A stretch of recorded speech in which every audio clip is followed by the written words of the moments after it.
The road ended in dust and silence. Nothing marked the turnoff, just two leaning fence posts without a gate, and a track so thin it vanished between the dying mows quite. The wind had been blowing since morning, and by afternoon the sun looked pale behind a scrim of yellow grit. It wasn't the kind of place a man stumbled on. You had to already be lost to find it. James rode it slow. He didn't rush. Never did. His mare was led from the long trail south, but he let her pick the pace. Saddle creaked, rifle strapped at his back, canteen swinging at his hip. He hadn't spoken a word in 3 days, not even to the horse. There hadn't been a reason until he heard the cry. It wasn't loud, just a soft hitching sound, more like wind caught in something hollow. But James, still in his saddle, turned his head, and listened. Another cry, then silence, then 2 soft newborn whimpers wrapped inside winter's edge. He dismounted, tied the mare to a bare trunk, and stepped forward through a stand of dried sagebrush and rotted fence slats. The air smelled like rust and pine tar, like old neglect.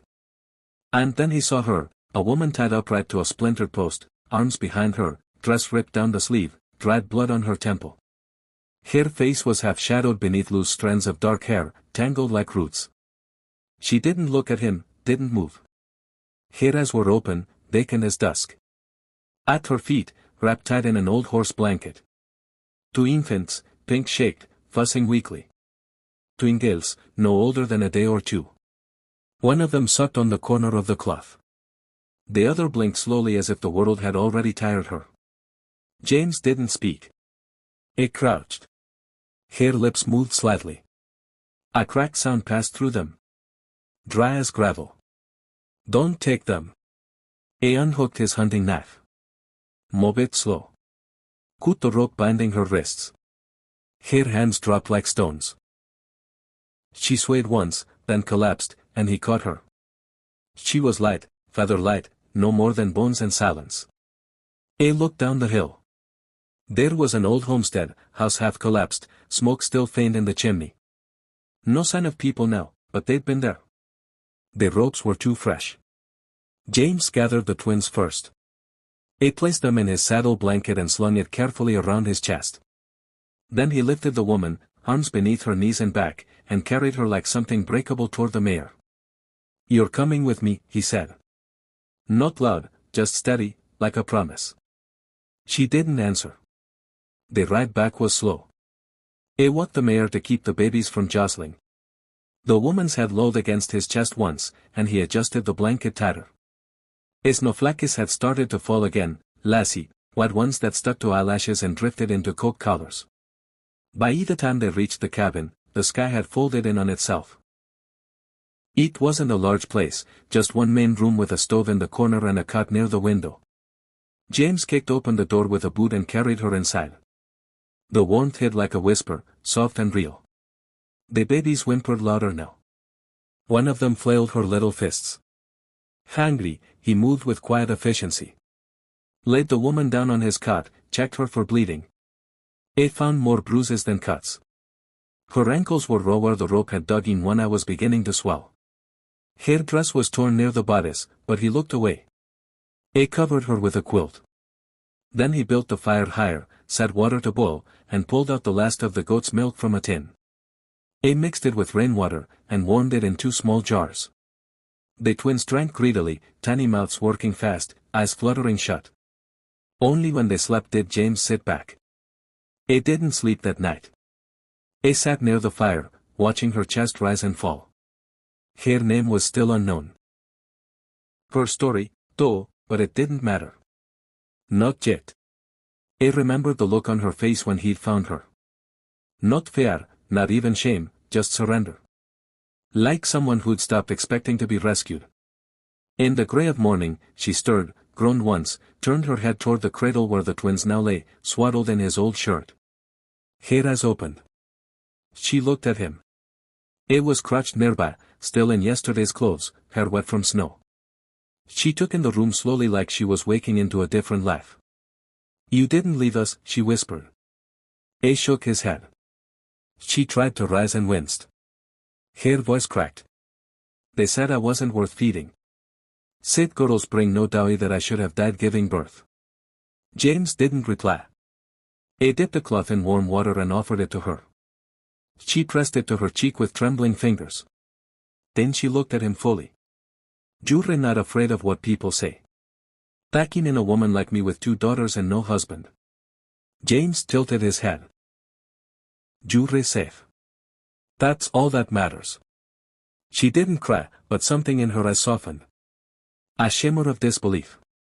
He didn't ask more, just stood, stoked the fire, and laid out bread on a tin plate. She watched him move across the room like a man who'd been alone too long, but hadn't grown cruel from it. His silence wasn't hard. It was gentle, like snowfall. Outside, a crow called once and flew off. Inside, the baby stirred. She winced as she sat up straighter, pulling the quilt around her shoulders. Her voice was thin. "My name is Nora." James turned, nodded. She looked at the fire, not him. "Don't know how to thank you, mister." He looked away as he answered. "James." That was all. No family name, no town, just James. The quiet stretched. Then the wind changed direction, blew the snow against the cabin windows like whispers trying to get in. Nora leaned forward, the quilt pooling in her lap. "You should know," she said slowly. "They'll come looking. His family, they won't like that you took me." James didn't turn.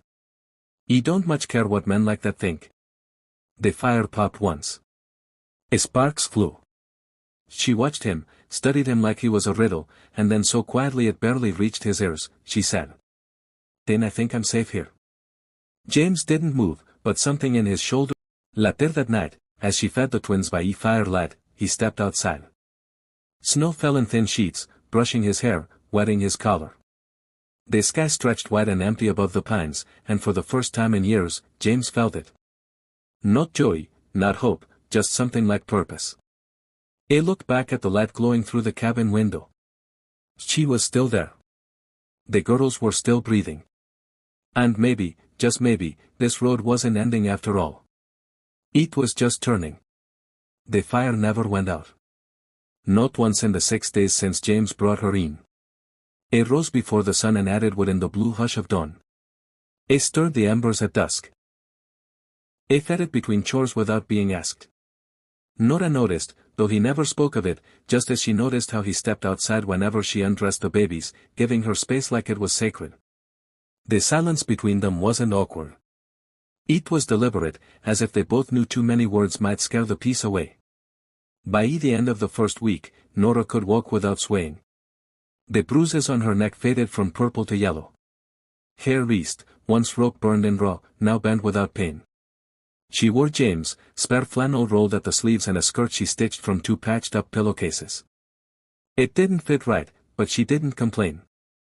Her voice, when she spoke, was always careful, like someone afraid of using too much air. The twins, she called them her little snowbirds, slept more now, grew pinker in the cheeks. James carved 2 wooden rattles out of pine scraps without telling her. He left them on the windowsill one morning and said nothing. When Nora found them, her hand hovered over the carved flowers on the handles. Her mouth parted slightly like she might cry, but she didn't. She tucked them into the cradle and returned to folding cloth. That was how they spoke in gestures. Each day James rode out before noon, always returning by dark. They'd come back with feed, chopped wood, or bits of cloth from town. Nora never asked what he did. She guessed ranch work, maybe some trading.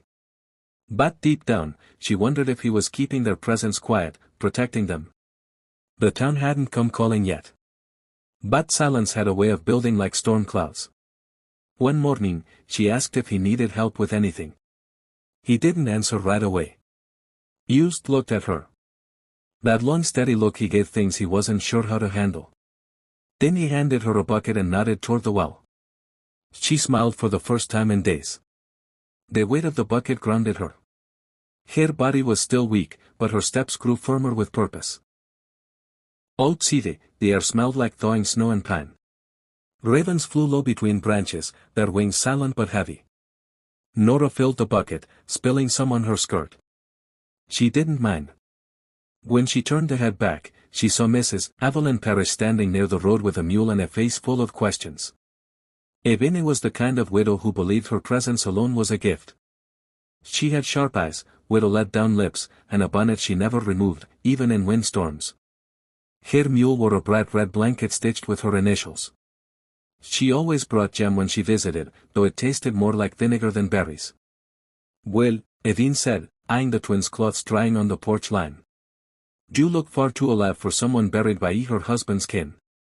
Nora tightened her grip on the bucket. Evelyn's eyes narrowed. "Is James inside?" Nora nodded. Evine stepped closer. Her voice dropped like a stone in a still pond. "People are talking Mississippi about him keeping you here with 2 babies with no name." Nora stared at her. "My name is Nora." Evelyn sniffed. "A name don't carry much if you got no ring on your finger, dear." She turned toward the house with a smirk that curled sharp. "Tell James the first brought more flour. Thought he might need it, feeding 3 mouths now." Then she mounted her mule and rode off slowly, deliberately, leaving Nora with the sting of shame burning her ears. James came out moments later, having seen from the window. He didn't speak. Hughes took the bucket and carried it inside. That night, Nora sat long after the babies slept. She didn't sew. Didn't they rock in the chair? Just stared into the fire while James fixed the hinge on the cabin door. "Finally," she spoke. "They'll never stop reminding me I'm not welcome." James didn't stop working. "You're welcome here." She shook her head. "Not here. Not in this town. Not in any town." A post laid the hinge down gently on the table. "I don't answer to towns." Her hands curled into fists in her lap. "You don't know what it's like to be treated like something filthy because you gave birth to girls, like you're a mouth no one wants to feed, a burden wrapped in skin." James stared at her. Then in the slowest calmest voice, he said, "I know what it's like to be alone so long you stop hearing your own name." She looked up.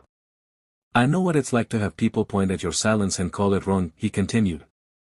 "To be stared at like a question no one wants answered." The fire crackled between them. "I ain't never had to raise babies," he said, nodding toward the cradle. "But I know enough to see they're not curses, nor his eyes burn." James reached into his coat pocket and slid something across the table toward her. It was a jar of sweet cream from town. "I heard you missed it," he said softly. Nora pressed her lips together. She didn't cry, just nodded once and took the jar in both hands like it was something holy. The next morning, she found him outside hammering in posts along the fence line. Without a word, she brought him water, then stayed to hand him nails. Side by side in cold wind they worked. He didn't speak, but she could feel something shift between them, like the rope tethering her soul to the world had found a second knot. One afternoon she found a book on the mantel, a small worn volume of Psalms. Inside the cover was scrolled in faded ink, "To James from your mother for when silence gets heavy." Nora turned a few pages. The verses were underlined, notes in the margins. The pages smelled like pine and dust. James stepped in behind her. "I didn't know you read scripture," she said softly. "Only the verses that feel like songs." She smiled. That night, the wind picked up and the twins wouldn't settle. Faded ink, "To James from your mother for when silence gets heavy." Nora turned a few pages. The verses were underlined, notes in the margins. The pages smelled like pine and dust. James stepped in behind her. "I didn't know you read scripture," she said softly. "Only the verses that feel like songs." She smiled. That night, the wind picked up and the twins wouldn't settle. One cried until her voice cracked. James, without being asked, scooped her into his arms and paced the cabin slowly, whispering something Nora couldn't hear. Eventually, both girls slept again. And when he turned toward Nora, he looked at her as if seeing her for the first time, as if the bruises weren't the only thing healing. But he said nothing, just nodded and returned to his seat by the fire. She sat across from him, the firelight dancing in her eyes. A silence stretched between them, but it was a different silence now. Not the silence of fear, the silence of something blooming, unspoken, hopeful, still unnamed. And in that quiet, Nora breathed easier. Her hands stopped trembling when she reached for the cradle.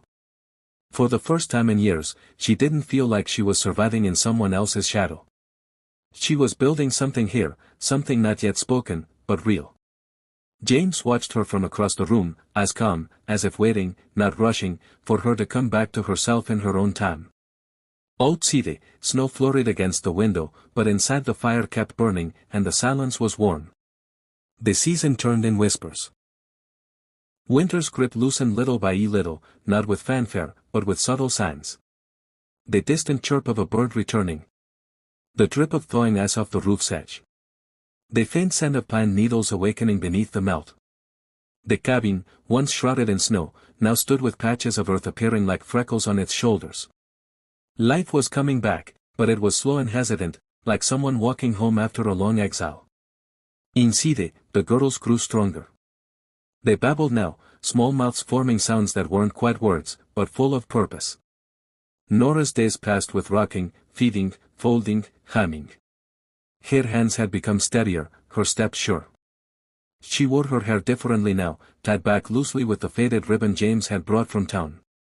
Her cheeks had color again. When she smiled, it lingered. James had started carving things.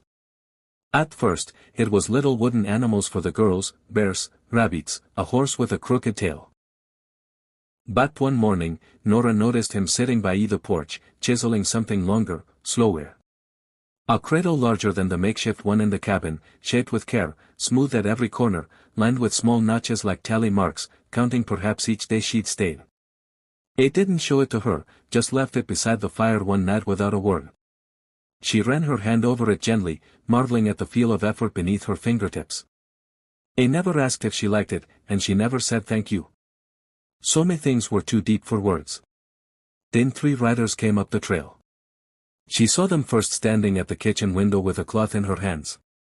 3 figures on horseback shadowed by morning fog. One wore a brown coat she remembered well. Her brother-in-law Matthew. The others cousins. Rough men with scarred hands and colder eyes. All carrying rifles. She dropped the cloth. Her hands trembled. The twins stirred in their cradle. James stepped onto the porch before they reached the gate. He didn't take his rifle, just leaned against the post, arms crossed. The men halted 10 paces out. Matthew spat into the dirt. That woman inside belongs to our family. And those girls carry our blood. James didn't move. That's so. Matthew's jaw worked. We don't want no trouble. We just came to take back what's ours. James' voice was calm as morning frost. Sis not yours. Sis not a thing to claim. She was married to my brother, Matthew growled. And those brats got his last name. Then your brother should have stayed alive, James replied. A pause. One of the cousins shifted in his saddle. The other clicked the hammer on his rifle. You don't want to see this go ugly, Matthew warned. James stared at him with that same quiet steadiness Nora had come to know. Neither do I, another pause. Then James straightened from the post. Walked toward them.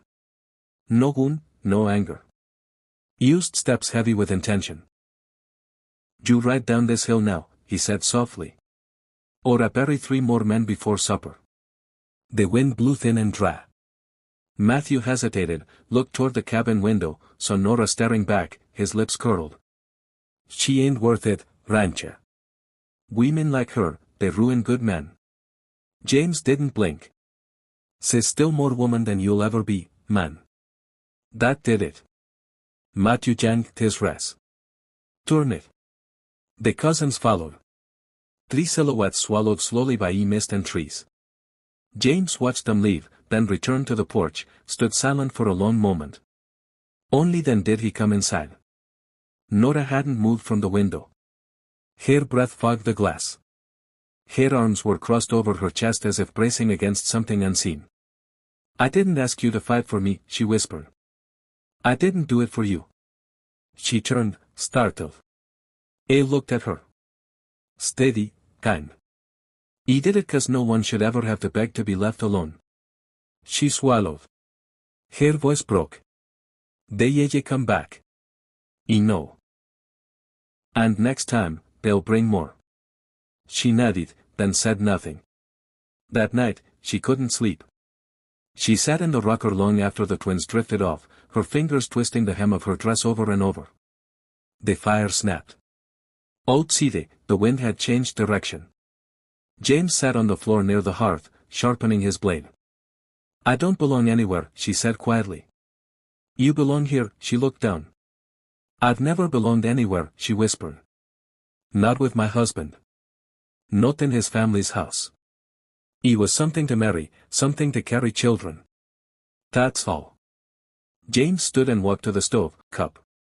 "You're not something," he said. "You're someone." She took the cup with shaking hands, sipped, closed her eyes. "I'm tired of running." "Then stop." His voice was so simple, so sure, it felt like a truth the earth had known long before her. "I don't know how." He crouched beside her. One knee on the floor, one hand on the edge of the cradle. "You stay." That's how her breath caught. Then she turned to him slowly. Her eyes shimmered, not with tears, but with something older roar. A yearning that had no name. James didn't reach for her. He just sat there beside her, grounded as stone. She touched his hand. Their fingers didn't clasp, just touched. And still the weight of it knocked the air from her lungs. For the first time since her marriage, since her husband's death, since the rope burns faded from her wrists, she felt seen. Truly, silently, wholly seen. She looked down at his hand, calloused and still. "I'm not ready," she whispered. "I know, and I may never be. Ella still be here." She looked up. "Why?" He stood, walked back toward the fire, then said softly, "Because you stayed when you could have gone." She didn't know what to say, so she said nothing. In the days that followed, James didn't speak of the men. He added locks to the back window, reinforced the porch post, cleaned the rifle more than usual, but he also built the girls a playpen, and brought Nora a yellow thread for sewing. She knew what he was doing, not protecting the house, protecting what had grown inside it. One evening, she watched him through the window as he fixed the fence gate again. The twins played beside her. The world was still, the sky a bruised cold purple. He looked up once and saw her watching. She didn't look away. And in that gaze, held long and deep across glass and wind and everything unsaid, something passed between them.